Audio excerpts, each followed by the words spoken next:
Hi, this is Antoine, the writer and creator of The Peril of Haven. You're about to listen to our first episode, and I appreciate you taking the time to check it out. The Peril of Haven is a horror fiction podcast. If that's your thing, you're in good company, so let's get weird. Episode 1: A Clean Slate.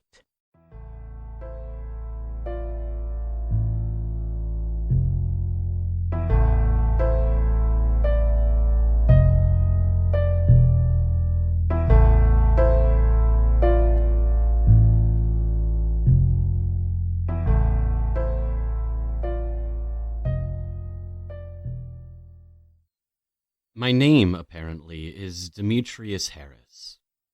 1 week ago, I woke up in a park with this digital recorder, blank, a journal, fool, and a key. What I did not have was a wallet or any memory of who or where I was. I wandered the park for a while and learned 3 things. First, I am in a town called Haven. Second, even though I have no memory, I somehow seem to have context. For instance, I recognize songs that I hear. I can read. I understand modern technology, and when I think about it, I know that I'm old enough to remember a time without some of that technology, but young enough to have grown up with it. And that tells me that I'm probably in my 30s. Third, the journal that I had was probably the only clue to who I am and where I should go. So I read. November 21st, 2019. Dear Journal, my name is Demetrius Harris. Today marks the beginning of a new chapter in my life. I was laid off from work. I know that for most people that would be a bad thing, but for me, it's an opportunity. I had a boring office management job. I liked the routine and I was efficient, but I couldn't help but feel like I was wasting away there. There I was, my youth slipping away, and I've never been anywhere or done anything. I haven't even had a significant romance. So when I was let go with a full year's pay and benefits, a fully vested 401k, and an itch in my feet? Okay. At this point, I'm wondering what kind of experiences I'm missing, because the optimism and cheeriness here feels so disconnected from how I feel. I guess that's one point for nurture against nature. Seriously, though, an itch in my feet? Anyway. An itch in my feet. I decided to take some time for myself and really live. I have some savings set aside for spending money, and it shouldn't be too hard to find a job at the end of a year's time. I know people say things like this all the time, but I think 2020 will be my year, and so I decided to start a journal for what will definitely be the best year of my life. After reading the first entry, I can't help but to think I might be an idiot. Or that I at least present as one. There was a note on the front cover. If found, please return to Demetrius Harris, followed by an address and a phone number. The address gave me a destination, and the next step was to ask for directions. I think I may have social anxiety or something, because when I looked up from the journal, I could swear that everyone in the park was looking right at me with, and I know how this sounds, identical sadistic grins. But after I blinked, everyone was going about their business. I asked an old man on a bench if he could point me in the right direction, and he gave me very thorough directions. If I'm being honest, they were a bit too thorough. It might have been faster to close my eyes and walk in a random direction until I found my way. December 1st, 2019. Dear Journal, I decided to downgrade. I figure if I move into a smaller place, I'll be able to stretch my savings further and really dig into life. I was lucky enough to find an apartment that was available right away, and is a few hundred less than the house I was renting. I sold what I could, and gave away the rest of what I won't need. The point is to be a part of the world, so I shouldn't need too much at home. There's a doorman, who doesn't seem too interested in checking in with who comes and goes, but smiles every time I walk by. I haven't actually met any of the neighbors, but they always smile and nod when we cross paths. Cozy apartment, friendly neighbors. I'm almost sad I won't be around more often.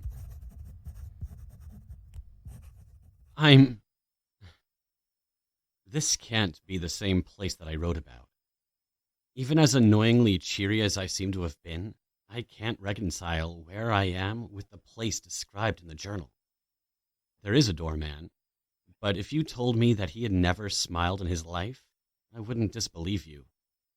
I haven't seen any neighbors, but when I first came up, I noticed the door across the hall was ajar. When I glanced over, it slammed shut. So, the friendliness seems to have been exaggerated. The apartment is small and cramped. The walls are a sort of slate gray that feel like they would drink the color out of anything you brought in. If the key didn't unlock the door, I would bet that I was in the wrong place. Even if I was in the wrong place, it's not like I had anywhere else to go. In the past week, I've slept a lot. Maybe that wasn't a good idea in case I was concussed, but it isn't as if I have any pressing appointments that a coma would interfere with. Besides, I didn't want to deal with the complications my missing identification or my missing identity would bring. Between long stretches of sleep, I showered and looked around the apartment. I wasn't kidding when I said I'd gotten rid of everything. The clothes were casual, and they fit as one would expect when going through one's own closet. There wasn't much in the refrigerator, but the milk was still good, so I must have been home recently. The most interesting discovery was a stack of cash and a cell phone. There are no saved contacts or text messages, and there's only one recent call from about 2 weeks ago. The other big revelation was the date. If this is correct, today is March 20th, 2022. That makes this journal over 2 years old. According to the first entry, I should be back to work. Maybe someone will come to see where I've been soon. But maybe not.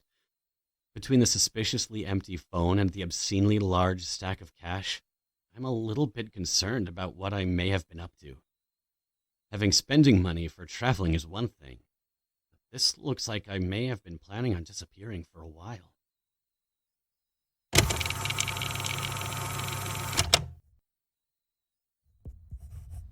December 20th, 2019. Dear Journal, I've been in the new apartment for almost a month. I've been super busy in that time. A lot of time has gone into figuring out what kind of adventures I want to go on. I have some pretty cool things lined up, but I won't say them here. It'd be too depressing if I didn't get around to all of it if I had it all written down. This is more of a grab bag of possibilities than an itinerary. The current batch of adventures are all local. People always want to see the world and forget to see their own parts of it. I've also been pulling out cash so I can really feel connected to the world. No plastic between me and my transactions. I've only gone out to get money and buy supplies I might need, and already I feel connected to the world. I gave up social media. I got rid of my phone. I've had almost 0 screen time since I was laid off. I plan on getting started with the new year. Hashtag New Year, New Me. Hashtag New Year, New Me? Am I really the kind of person who writes that sort of thing? I boasted about giving up social media and almost immediately wrote a hashtag. In a notebook. I almost hope I don't get my memory back. I don't want to be that guy. One thing I can understand is the journaling. I've been recording my thoughts here just because I had the tape recorder. I think it's really kept me grounded this past week. If something happens and I lose my memory again, I'll have two versions of myself to criticize. This entry explains, even if I don't think it quite justifies, the cache and the burner phone. Maybe I should have been giving this journal more time. I can't avoid the thing just because I find myself tiresome. It's late. I'll try the number in the call history tomorrow and spend more time with the journal. I'm trying to get up the nerve to call that number. I think part of me is worried about some awkward, tearful reunion with someone who I don't know. The other part of me is worried about knowing them and having to deal with the blowback of two clearly different personalities trying to resolve themselves into each other. You could say that in regaining my memory, the person I am now would die. I don't think I realized how much I was feeling about this until now. I haven't been shy about my disdain for who I had been. Of course, I don't know what my life was like. I'm judging a version of myself without knowing why I resorted to the persona that I must have been desperate to cultivate and maintain to the point that it came through in writings that were probably meant only for myself. I'm rambling. Clearly, I use talking as a diversionary tactic when something makes me uncomfortable. Fine. I'll say one last thing, and then I'll call. This morning, shortly after waking up, I tried calling the number that I had on the inside cover of my journal. I had hoped that maybe I left my phone with someone I knew. The number was out of service.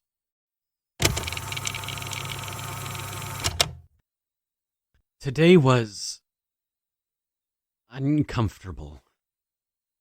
I'm starting to worry that I suffered some sort of injury that has done more damage than a memory wipe. Or maybe I had some sort of psychotic break. In any case, today was disturbing. I called the number, and a woman answered. "Hi," I said. "This is going to sound a bit strange, but my name is Demetrius Harris. Do you know me?" There was a short silence.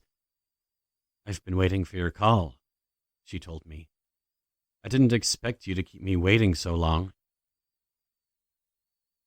I can't express what I felt then. I couldn't at that time either. I just said, "I don't remember anything. I only know my name and address because they were in my journal. Do you know what happened to me?" She didn't even acknowledge that I had spoken. She just told me to bring my journal and meet her at some cafe. Before I could ask her name, she hung up and texted me the address. It wasn't too far from where I was.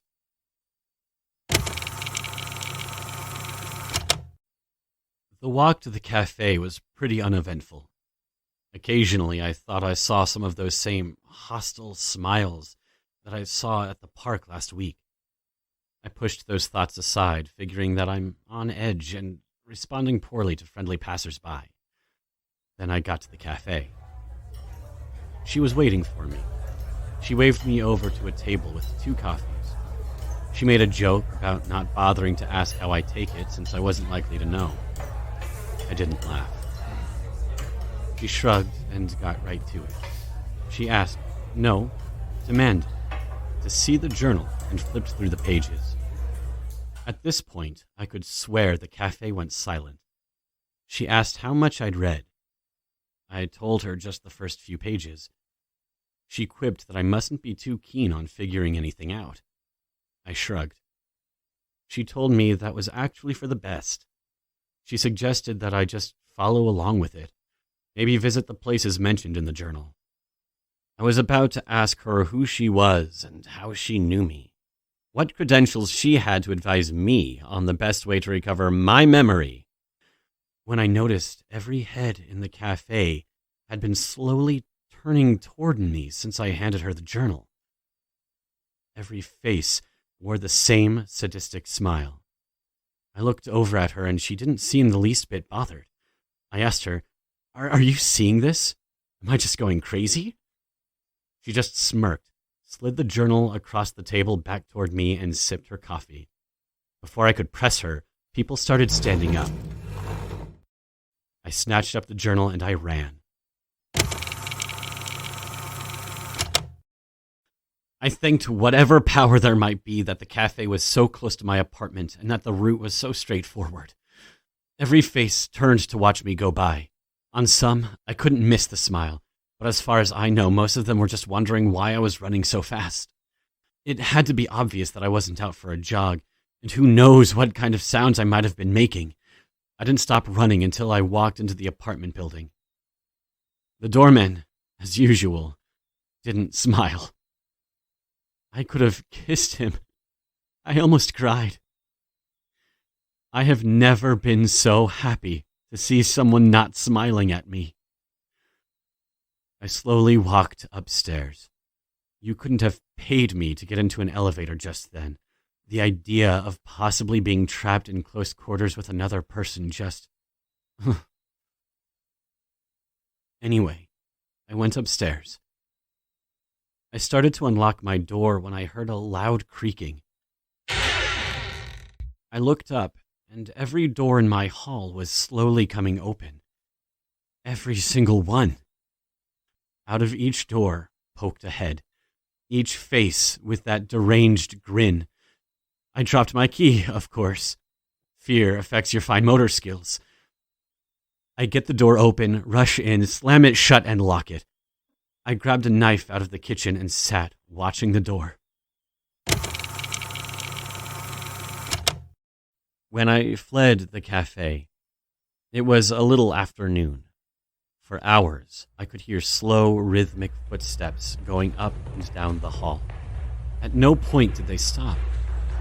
The doorknob never jiggled.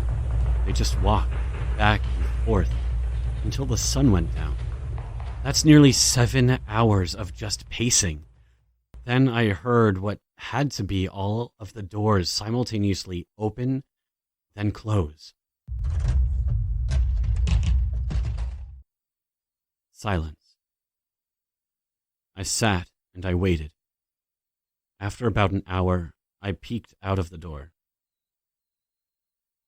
Nothing. I kept the knife with me and went to the bathroom. It's a good thing I did, because shortly after I finished, there was a bang on my door. If I hadn't already relieved myself, I would have at that moment. I waited. There was another bang on the door. I left the chain lock on and cracked the door open.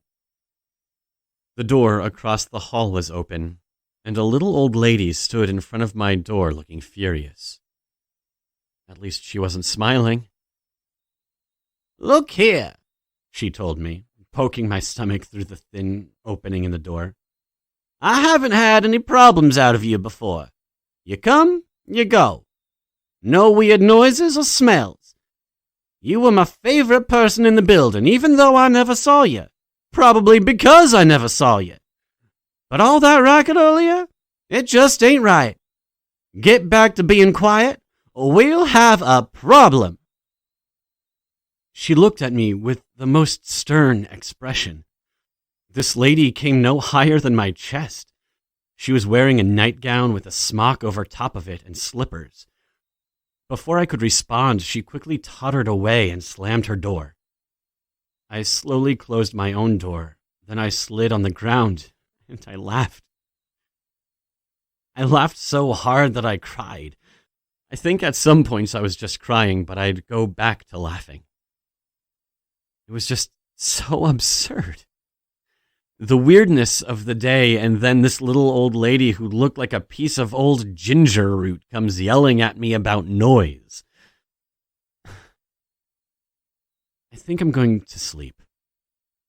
Assuming I'm not murdered in my bed, I'll look into the journal some more tomorrow. I'm a little worried about where taking that woman's advice will lead me, but I think I'm even more afraid of not knowing what's happening here. I haven't been able to get to sleep, and I just realized why. I've had this nagging feeling in the back of my head since the lady across the hall banged on my door. Of course, after the day I've had, I think I've earned a little anxiety.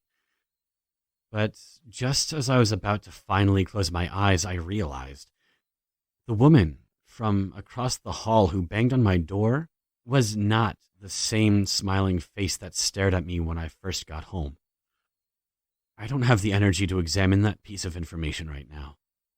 I just had to get it out. Maybe now I can sleep.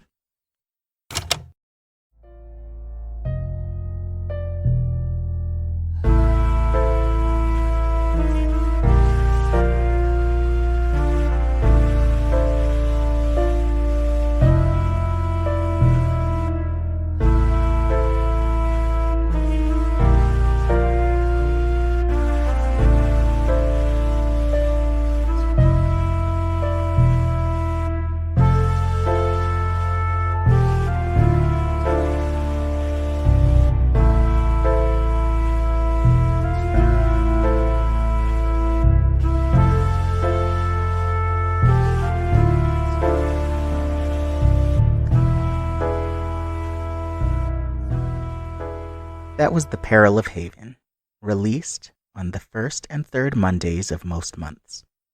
Written and directed by Antoine Martinez-Jones. Narrated by Benji Divert. Our music is by Conic O'Neill. Make sure to check out the show notes for our website and social media, where you can find out more about the show and everyone involved. I hope to see you next time. And don't forget, smile.